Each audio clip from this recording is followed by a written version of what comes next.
Okay, okay. We are going to do some more sort of down-regulating breath work today.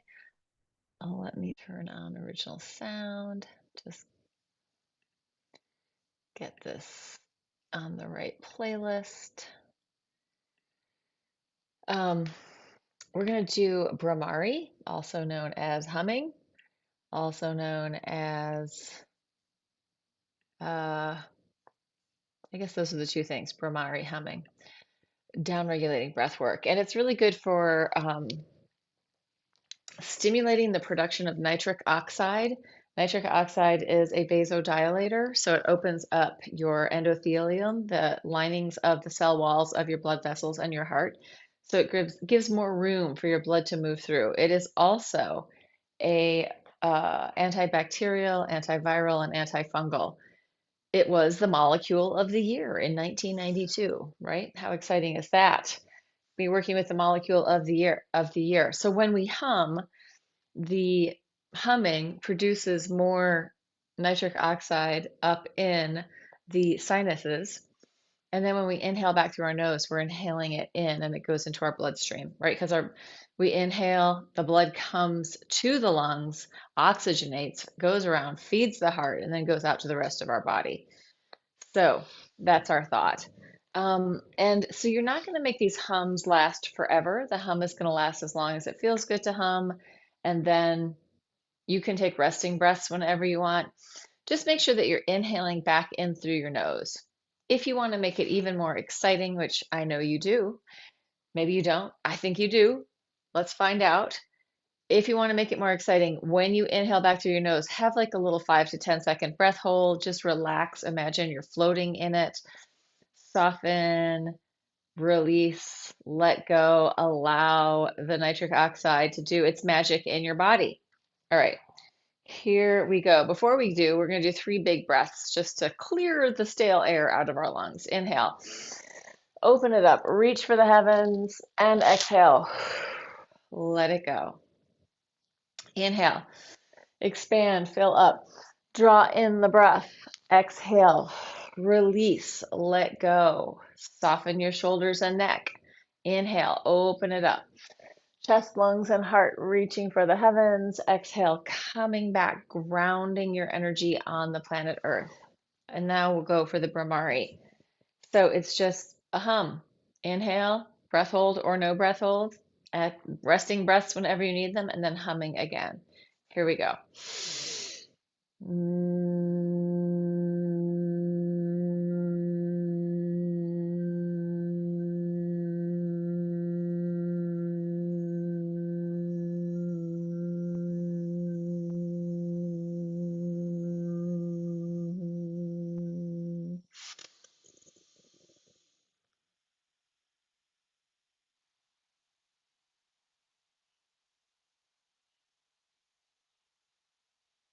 As you're in there, when you're doing the Bhramari, if you want to micro move your tongue, you may find that there's some sort of overtones reverberating, resonating in your head.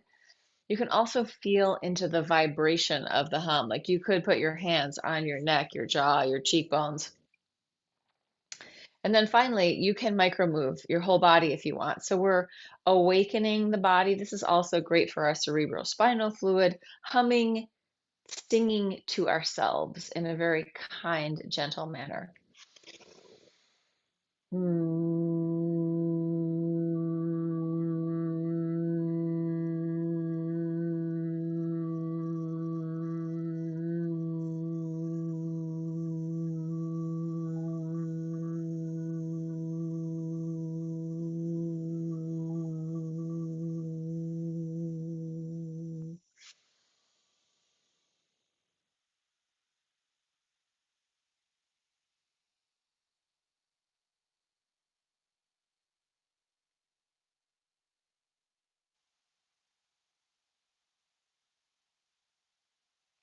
Yeah, the other also known as bee's breath. Bhramari means bee's breath. So Bhramari, bee's breath, humming. There's one more thing to add. What was it? when you're in the breath hold at the end, really listen in. Maybe you can hear your heartbeat. Really listen to the inner sounds of your body. So, this is really to come into yourself. Let yourself really drop into your experience of being you, being alive, having the experience of being a person in exactly this moment, and tune into that level of being where it's not all the stories of everything in your life, but it's the sensations of being here now.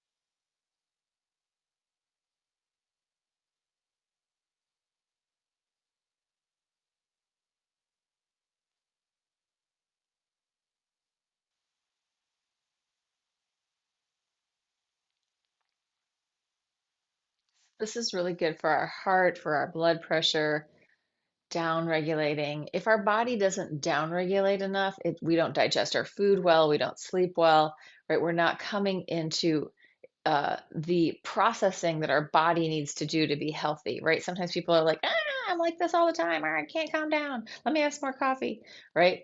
Not always the best thing. We want to calm down. We want to calm down. We want to soften and melt.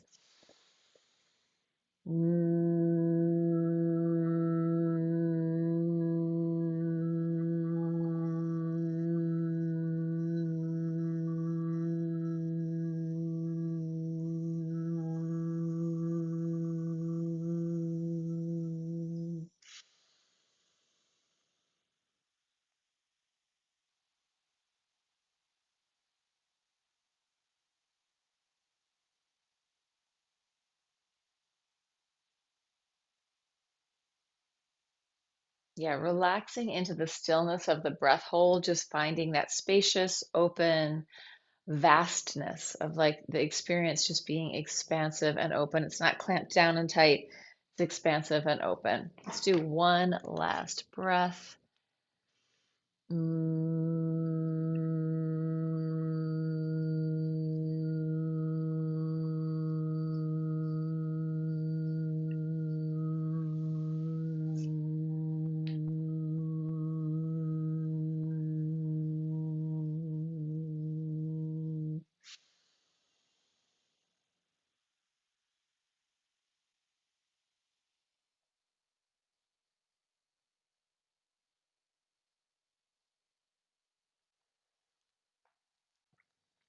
Letting that come to an end. And then just gently turning your head from side to side, taking in the environment, giving your brainstem the information that you are safe enough to really drop into your experience without having to be hypervigilant. Although there is a little saber-toothed tiger right over there playing with her little toy. So I could be in danger here. Or I could be in love. I could be in love with that little catto. All right, let's get up and move a little bit more. We're gonna do some bouncing. I'm gonna throw her ball for her. Oh, wasn't interesting enough for her to go chase it. She just watched me throw it.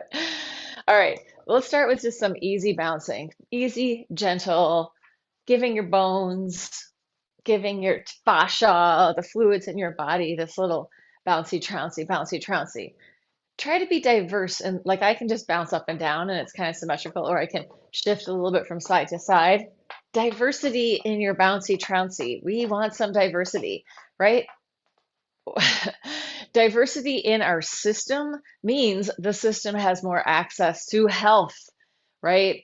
We want to eat different foods. We want to like we want to have different types of workouts. We want to do different types of breath work so that we have a system that's getting the nutrition that it needs. If you're up for more bouncing, you could try very gentle little jumps. Doesn't have to be big, but jumping is great for us, good for our bones, good for our lymphatic system, good for our fascia, right? We build our body by what we do, by the way that we move, the way that we breathe, the way that we hold ourselves, our patterns and habits.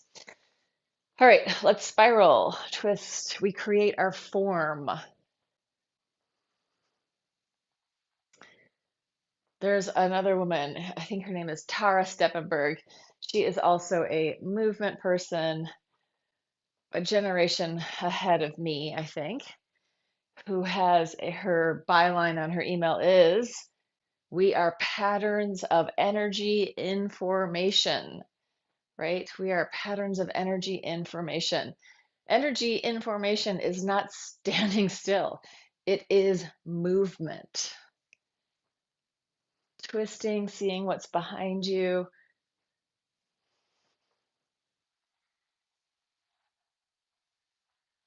Yeah, she is another Laban Bartenieff person, I believe.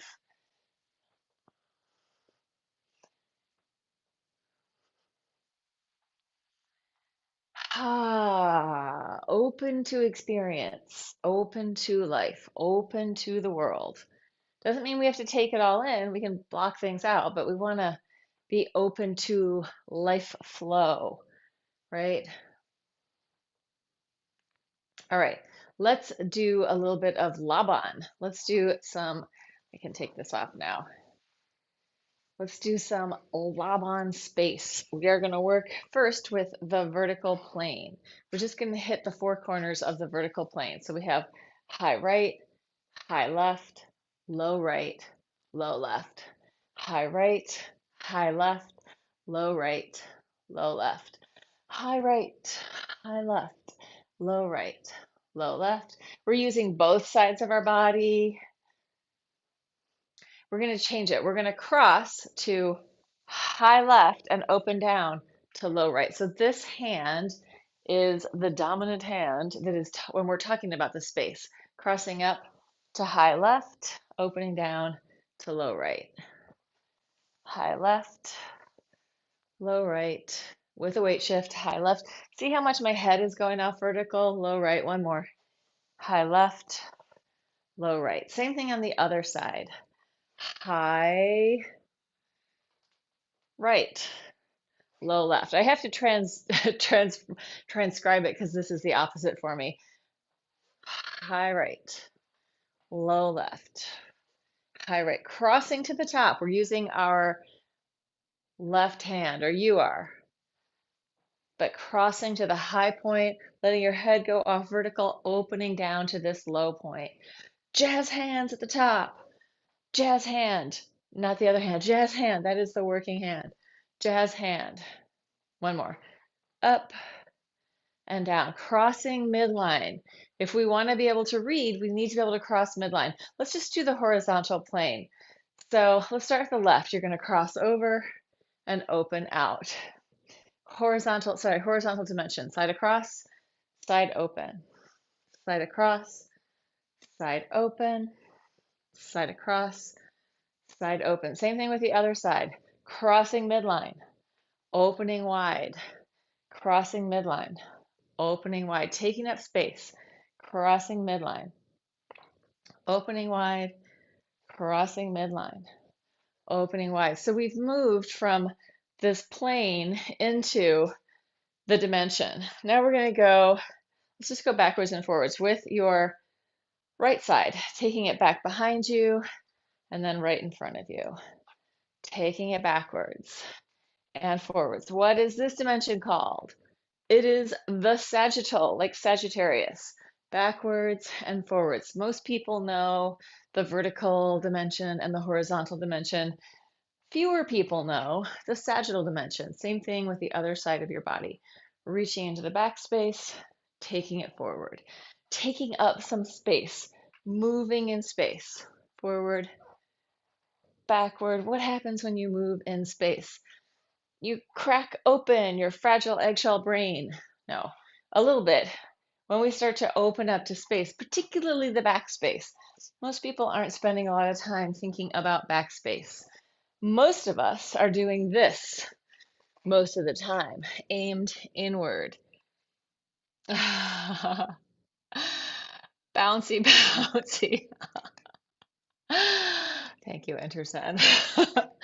All right, let's do up down. We haven't done vertical, but we're going to do it a little bit differently. We're going to do it with both sides at the same time. So as I go up with one hand and down with the other, my body is going to go off vertical so that my arms can reach further. So my body is actually in the vertical plane, but it's adding that side side, but my arms are trying to stay in the up down vertical dimension, reaching to the heavens and the earth at the same time. Can you feel a sense of both the upness and the downness at the same time? An even pull in each direction, right? Or is it more like, oh, it's so easy to go down, or it's so easy to go up, right? It could be one, could be the other. Reaching in two directions at the same time. What happens when we reach in two directions at the same time? We are stretching out our fascia. We are mobilizing, lengthening. Sometimes when I'm teaching like teenagers, like, or mostly teenagers, like early college level age kids, often I'm like, okay, put your hands up, reach up. And they're like this. I'm like, can we go higher? Can we get that reach? Can we elongate? Can we open and expand to the heavens, right? Not just, oh yeah, my hand is up, like this lack of connection to life. We want to go all the way, not being judgy, but being judgy, right? Like there's definitely a lack of drive. Step in, grab it, bite it, eat it, right? Let's grab onto some things and be excited about them. Like going up, reach, reach, reach, and take it down, both hands. Reaching both hands to the ceiling, tippy toes, taking it down, surrendering to the earth. Inhale, lift and open. So much in just going up and down. Take it down. Lift it to the heavens, drop it down to earth. Let your head release. Going up, channeling upwards, channeling down. There is a Qigong connecting heaven and earth exercise, a little more meditative than what we're doing right now. Maybe we'll end with it. All right, let's do a little bit more contralateral movement, opening up into a big X, elbow to knee, shifting from side to side. Get a big weight shift.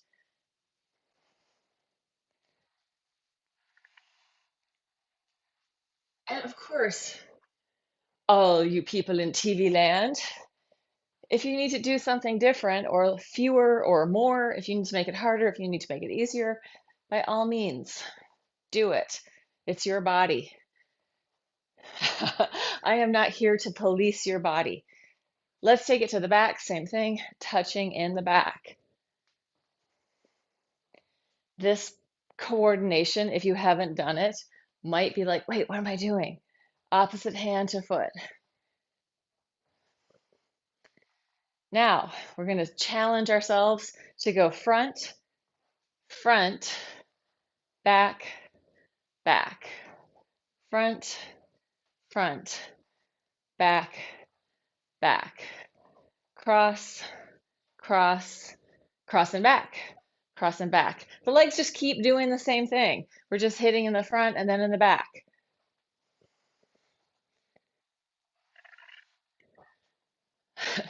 This is great for our corpus callosum, the superhighway channel in the middle of our brain, where the communication from the right brain to the left brain is moving through. Last one. Come in. Easy circles with your shoulders. Rib cage. Look how much my ribs are moving. Look at that movement of the ribs. Rib cage, lungs, and heart moving inside of there. If my rib cage, lungs, and heart are moving, my diaphragm is moving too. Change direction, up and over.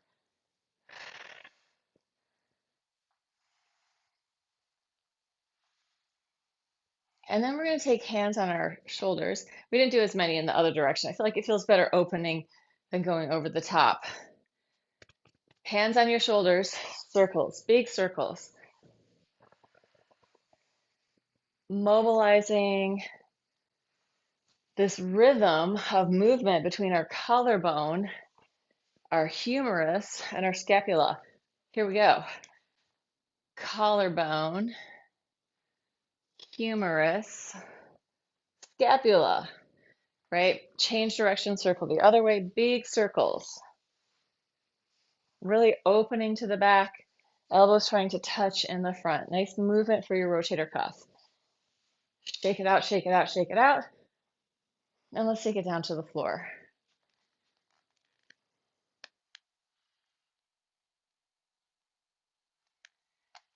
Once we get down there, we're going to roll from side to side. So coming in for a landing, surrender. You can surrender before you roll, letting go of whatever you're holding on to, letting the fluid in your body start to and not just the fluid and the fibers in your body, which are making up your fascia, your bones, your organs, all of your body is going, oh, now I'm in this relationship to gravity. So letting it come into this relationship, not standing up vertical, but laying down on the floor. Feel your breath. Imagining your whole body breathing, deep cellular breathing. It's happening anyway, but so let's imagine and tune into it.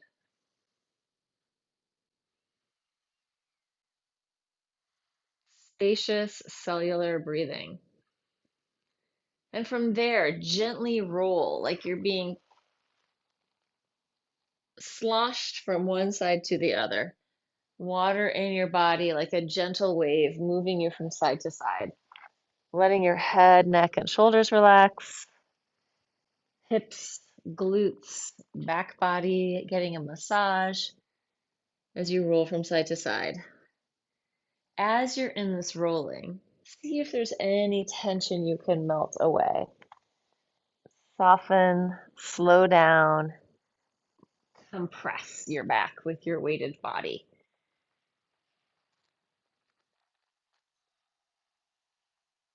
Easy and relaxed.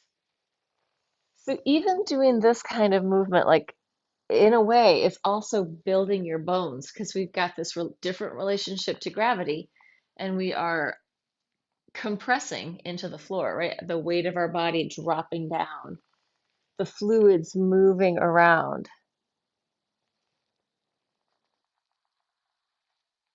Okay, we're going to add one more thing.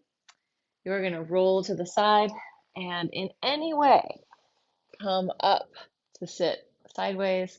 In any way, take it back down to the floor, roll it to the other side. You can use your arms. You can push the floor away. And you could like push with your arms, ripple it up to your head, and then let your head and arms connect back down like you retrograde it. Or, this is a really weird one, you could lift your head and then push yourself up and then roll yourself back down. And head would be the last thing. So those are two sort of different ways. Initiating, pushing with the arms, letting the side body go up first, and then you go back down the same way. So your head starts it. Oh. Only if you feel like, making this more interesting, then feel free to make those changes. But if you're like, I'm just here to get exercise, then do whatever you want to do. Yeah, so the other way is to peel down, roll to your side, head peels up, and then you peel back down. Okay, we're going to add to it. You're going to come to your side. You're going to push it into a quadruped of any kind. It could be here on your knees, it could be with your butt in the sky, or something totally different. Taking it to your side, you come up and then you bring it into your quadruped. Any kind of quadruped. Could be hands and knees. Just locomoting, rolling around, trying different things. Because as we do this, we start to build capacity. We start to build agility, right? How do I get to do that really smoothly? By doing it a whole bunch until it becomes smooth. That's how, right? It isn't like I instantly am an expert. Sometimes it takes a little while.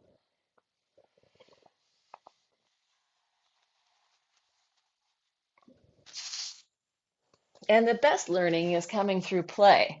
Like when we're playing, when we're enjoying ourselves, then we learn a lot faster than when we're slogging it in, forcing it in. All right, that's enough of that. Let's come let's come into our downward dog. Just walk through your feet. So you are in a quadruped. Bend one knee, bend the other. Let your spine move. Let your butt dip to the bent knee side. And then open your feet wide, open your hands wide, and circle around. Wrist, ankle, ankle, wrist.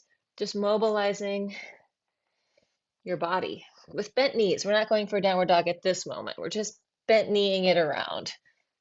Change direction. You can feel this side-side pattern and also this upper versus lower pattern. Circling around, lubricating up your hip sockets, your shoulder girdle, and then come in, take your knees down, and we're going to do another circle. We're just going to do a few circles here. The next circle is going to be knees further back, pelvis towards the floor, and then butt reaching into the back space. So circling around, really mobilizing your center, or you could say mobilizing your hips.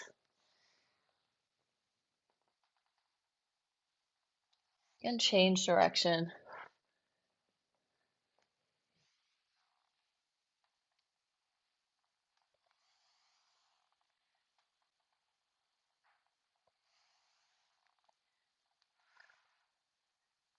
Good. And then walk your knees in, open your hands a little wider, chest, heart down to the floor, and then up to the ceiling.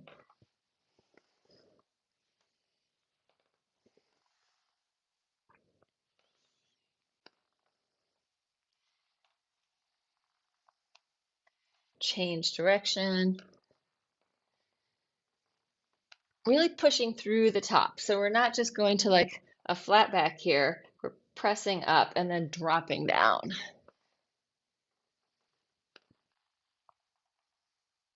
Last one. Good. And then let's do figure eights with your hands, opening and turning in. Again, feeling how those wings connect into your hearts and lungs, to your hearts, the multiple hearts that we have. Octopus have 3 hearts. How interesting is that? What are they doing with 3 hearts? Being kinder, gentler creatures to the planet. And shake it out, let it go. I've got to find out why they have 3 hearts. I only learned that they have 3 hearts, which was enough now for me to think about why do they have 3 hearts? What are they doing? Well, I guess they have to pump blood out to 8 limbs, right? So maybe you need 3 hearts to pump blood out to the edge of 8 limbs. And their blood, like we have iron in our blood, they have copper in their blood. How wild is that? A different metal in the blood. Hands down by your sides. Lift your pelvis up, circles with your hips. Where did I learn this information? The interwebs, National Geographic. I did watch My Octopus Teacher, which was a really beautiful movie. Change direction, other way. It's been a while since I watched that.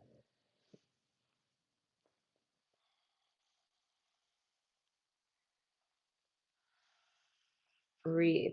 So octopus blood is blue because of the copper. Let's come in, roll it down through your spine. Notice the circles. We're doing a lot of circles today. Circling, circling. Hands down by your sides, legs up. Circles, again, with your legs, as big or small as feels good to you. If you want to peel up off the floor with your butt, going to sort of a jackknife, go for it. Or not, you don't have to. These circles also don't have to be big, but really try to straighten your legs all the way so that you're elongating, extending your legs.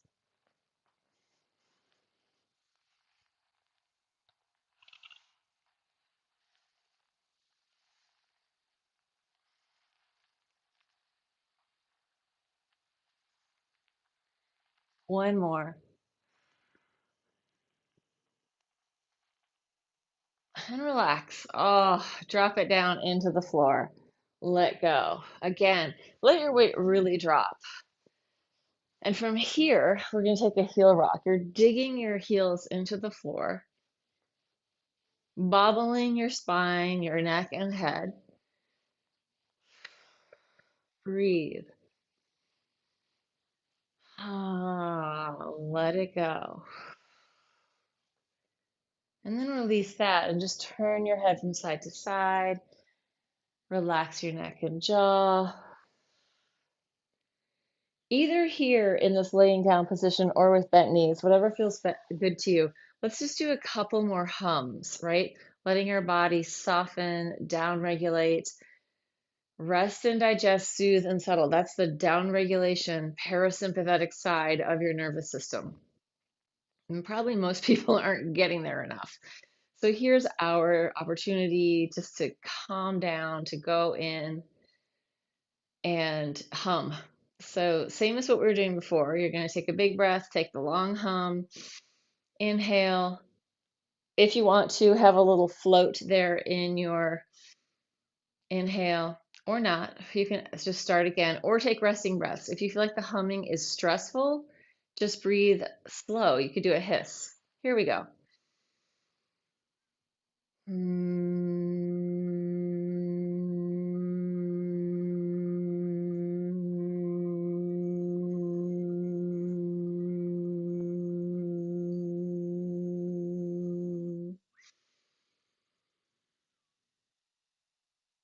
You could imagine that you're singing to your blood, or you're singing with your blood. That's what's all vibrating around in there, right? Our tissue, our blood, receiving the nitric oxide.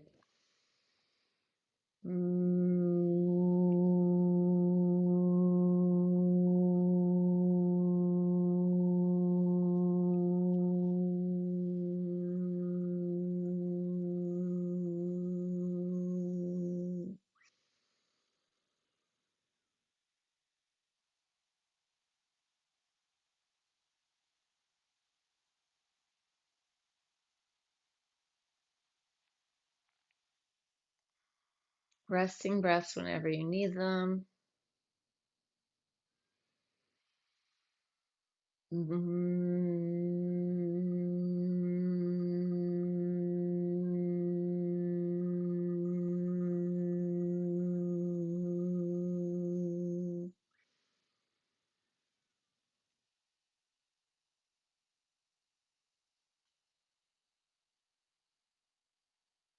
Letting go of distractions and coming into yourself, into the moment in your body. Letting yourself be with yourself. You're going to be with you for the rest of your life anyway. So if we can come in and make a kinder, more compassionate relationship for you and yourself. And this is one way to do it, right? Humming, humming to your heart, humming for your heart.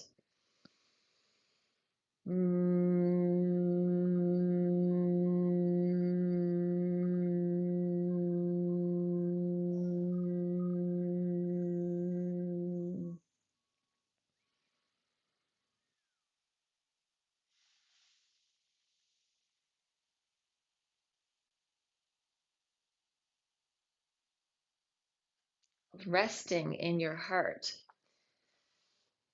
All right, let's bring that one to a close. Let's take the arms up in the air and just circle hands, fingers, awakening these distal parts of our body, letting that circle move into your arms, into your elbows, into your shoulders. Add the legs, circling your feet. Change direction whenever you want to. Yeah, so as I'm circling my feet, I'm also right now turning my legs in and out. So I'm getting that movement all the way up through into my rotators, my hip sockets. Good. And then we're going to open our arms out, knees in, spirals, turning your head away from your legs. Oh, nice little adjustment there.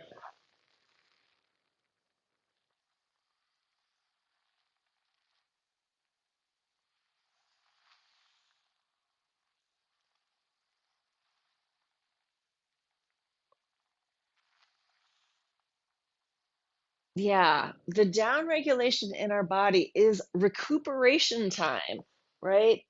We don't always want to be going 1,000 miles an hour, even though that's one of my specialties, going 1,000 miles an hour. I'm always shocked when I'm tired and I need to rest. I'm like, what is going on? Let's bring it in and we're going to roll over. Yeah, we need to get out of beast mode more often. Coming into rest. Inhale, arch, and exhale. Inhale. Baby cobra. Exhale. Inhale. Use your breath. Connect your hands. Take it all the way up if you want to. If you want to bend your knees, go for it.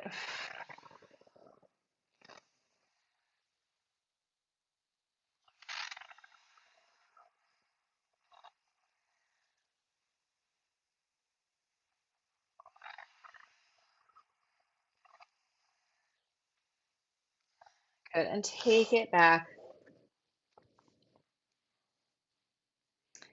We are going to get up and get down a whole bunch of times. So, from a seated position, can you get up without using your hands? Normally we do this laying down. Oh my God, there's some major activity going on with my neighbor. There's like a huge semi truck out there with pallets and pallets of stuff. Great. He's building something. So getting up and getting down to a seated position. You can try it different ways. If you need to use your hands, if you need to use the environment, do that. Here we are just working really leg strength, right? Can I get up? Can I get down? And even mobility, flexibility, right? Are there different ways to get up and get down without hurting yourself? You can use the furniture, you can use the walls, you can use whatever you need to use. Usually we do this all the way down to the floor, but today we're seated. Getting up and down, try it in different ways.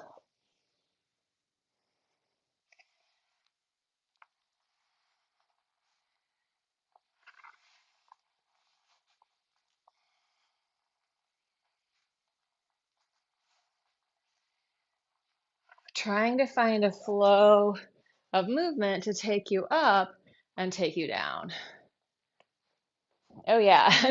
If you want to go all the way down, if you want to roll it, feel free. Finding different ways. Again, hello, legs. We want to make sure that we have good leg strength for our lifespan. And how do we do that? By moving them a lot, by using them.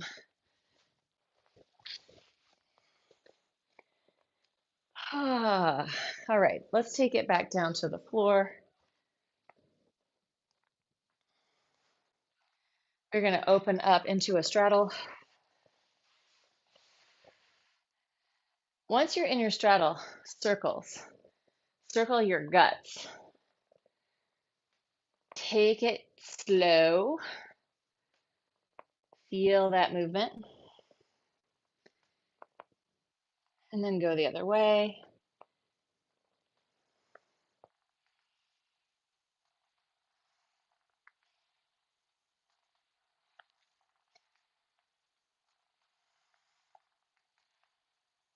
And come in. Let's go to a side stretch. Think of the inner body lengthening out from your pelvis out through the crown of your head, out through your fingertips. Bottom shoulders not crunched up to your ear. It's connected down to your body. Turn and face your leg.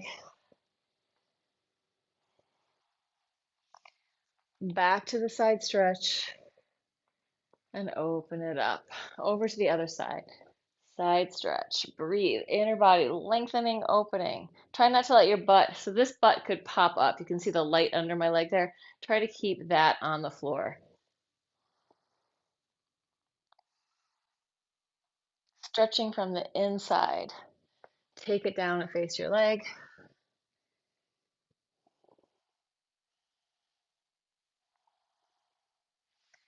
Back to the side stretch. Inhale, open it up. Let's go arching, lifting, and then you're lifting your butt off the floor maybe here. Arch, and then point, curl, round your spine. Flex your heels, arch and lift, point, curl, and round. Flex and reach, point, and round. Flex and reach, point, and round. If you can, take it down to the floor.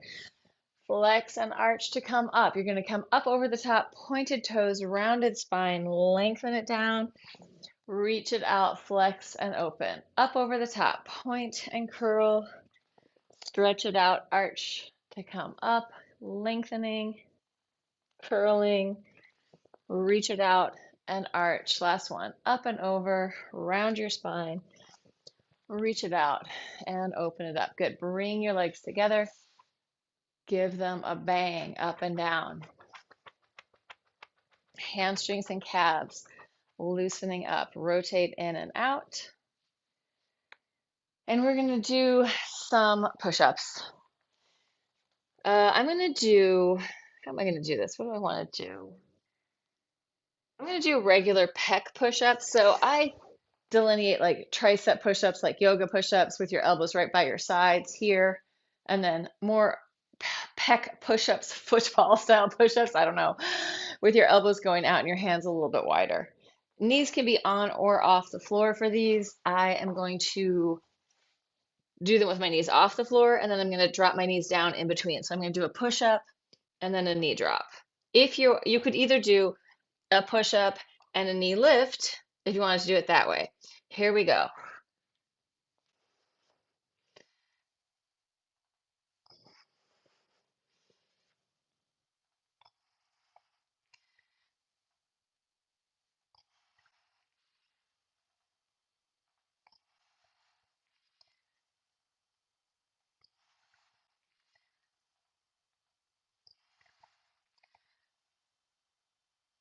Now I'm switching to knees on the floor with a knee lift just to make it easier for the last few.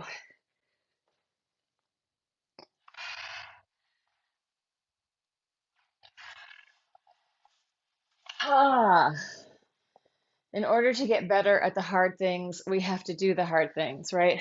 Just give your wrists a pull, grab and pull. Can turn in and out. Grab the other one, pulling. Interlace your hands over your head, circles over your head.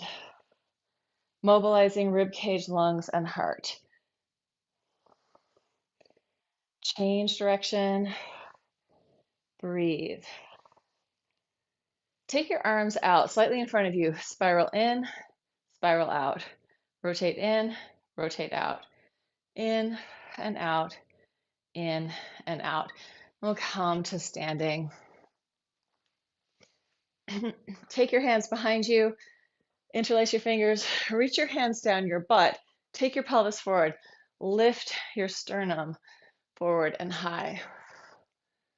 Breathe.